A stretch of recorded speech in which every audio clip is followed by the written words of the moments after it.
प्रबंधन के अध्ययन के लिए आज हम जिस विषय का चयन कर रहे हैं वह है प्रबंध के कार्य। आज हम केवल प्रबंध के बहुत महत्वपूर्ण या प्रमुख कार्यों को ही इस विषय में रखेंगे। 5 महत्वपूर्ण कार्य माने जाते हैं: नियोजन, संगठन, निर्देशन, समन्वय और नियंत्रण।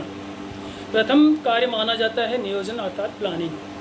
किसी कार्य को कौन करेगा, कब करेगा, कैसे करेगा, संसाधन कहाँ से आएंगे, भविष्य में उन संसाधनों को वितरित किस प्रकार किया जाएगा, अर्थात भविष्य में किए जाने वाले कार्यों का वर्तमान में निर्धारण या रूपरेखा तैयार करना, यह नियोजन के अंतर्गत ही आता है।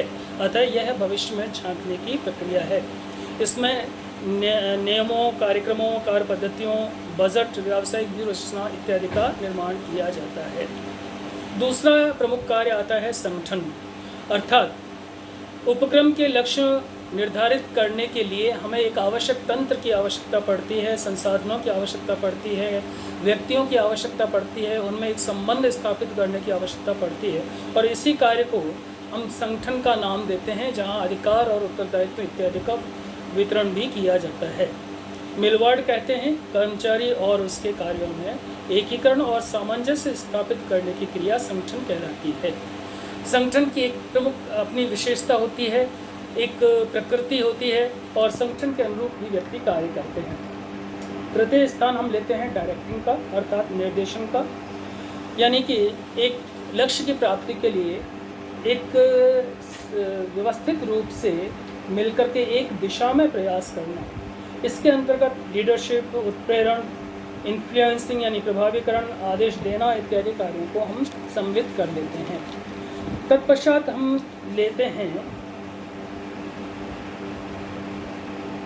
समन्वय को।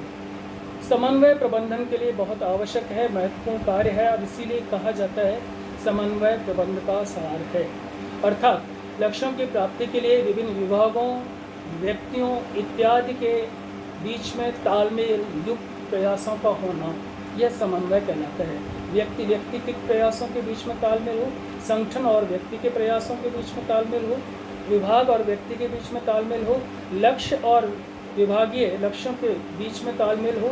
यदि यह तालमेल भंग होता है तो कॉस्ट बढ़ जाती है और सही ढंग से कार्य निष्पादित नहीं होते, परिणामतः लक्ष्यों की प्राप्ति नहीं होती। इसीलिए समन्वय प्रबंध का सार है। और अंतिम रूप में प्रमुख कार्यों में हम रख लेते हैं नियंत्रण को। नियंत्रण का अर्थ है प्रमापित यानी प्रमापों के अनुरूप लक्ष्यों की प्राप्ति के लिए कार्यों को संपन्न किया जाना।